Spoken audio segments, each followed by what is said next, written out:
Here's the story of Shaquan Duley. Shaquan lived in South Carolina in a town called Orangeburg, also known as the Garden City, with a population of about 13 to 14,000 people. In 2010, at the age of 29, Shaquan was the mother of three very young, beautiful children: 5-year-old Sanaya, 2-year-old Devin, and 18-month-old Javon. The children's father wasn't in the picture, so Shaquan was raising these young kids by herself. Not an easy task. She did, however, have the help of her family. She was living with her mother and father in their family home. Always great to have some extra help from grandma and grandpa. Shaquan was attending school, but unfortunately, she was actually failing all of her classes.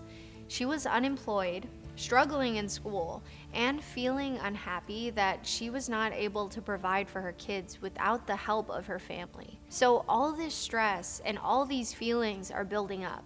But there was no history of violence or any other reports of any wrongdoing throughout Shaquan's life, which makes this story even more confusing. It should be mentioned that she suffered from depression, which her family was well aware of. This bit of information doesn't excuse Shaquan, but I think it can help in trying to understand what happened the night of the incident. Shaquan's mom, Helen, and sister, Adrienne, reported that on August 16, 2010, Shaquan came home and immediately was enraged to find that her sons had been given a bath without her permission. Shaquan's sister, Adrienne, had noticed that the kids hadn't been properly tended to and they needed someone to step in, so she had taken it upon herself to give the two young boys a bath. Scared that the argument might turn physical between the two sisters, Helen called the police. Before the police could arrive at the scene, Shaquan scooped up her sons, and only her sons,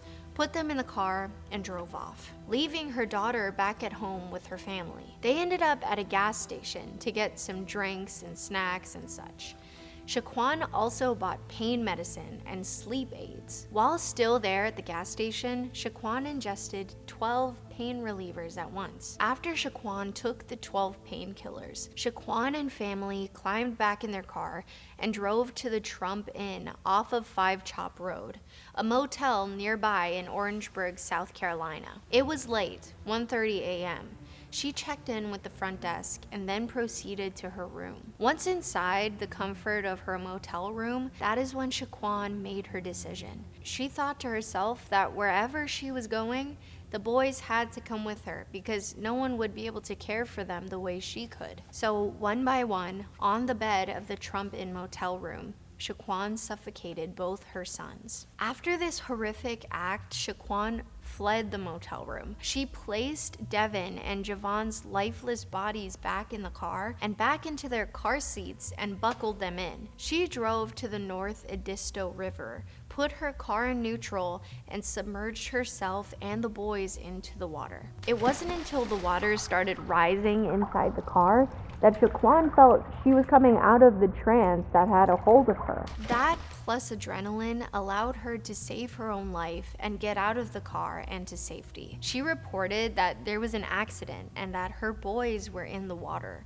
Almost immediately, when police officers arrived at the scene, they determined her story to not be true. There were no skid marks and no structural damage to imply the car had driven off the bridge. So they brought Shaquan in for questioning. That's where she confessed to taking the lives of her children. Hours after the incident, local mental health officials diagnosed Shaquan as having a major depressive disorder with psychotic features. They reported that besides ingesting the 12 pills, there were also markings on her wrists in another attempt to end her life. Because she had confessed, the case was pretty cut and dry, but her family couldn't figure out who Shaquan had become that day. I mean, can you imagine? You're her sister, and you're helping her out by taking care of her kids, and then your sister's response is not only outrage, but then removing them entirely by not letting anyone take care of them? This crime was eligible for the death penalty, but because Shaquan had no other incidents on her record, it was hard for the defense to argue for it. Her family also chose to forgive her, which no question helped her case. Her sister, Adrienne, said, "I'm a Christian, and the Bible teaches you that you have to forgive. It doesn't say whether it's a great sin or small sin. If God forgives us, then we owe that to Shaquan to forgive her. At 30 years old, Shaquan Duley waived her right to a jury trial and pleaded guilty to 2 counts of murder. Shaquan's lawyer tried to get the minimum sentence of 30 years, but when the judge addressed her and her attorney to announce his decision, he said, "You have left no one in this trial with a good choice here today. It is my duty to decide between 30 years to life. Anything between those 2 extremes would be legally correct." Before the final decision was made, Shaquan addressed the court saying, "I was depressed for a long time, and I hurt for a long time. I know I'm a good person. I have a good heart. So please, Your Honor, please have mercy on me." Shaquan will not be eligible for parole, but is expected to be released from prison on August 7th, 2045.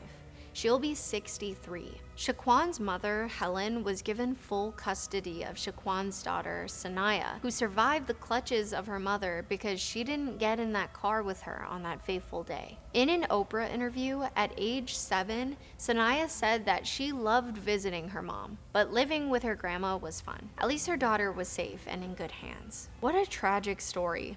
Mental health is not a joke, and if you're struggling, you have to speak up and get help. I'm Brandi. Thanks for watching Killer Bites.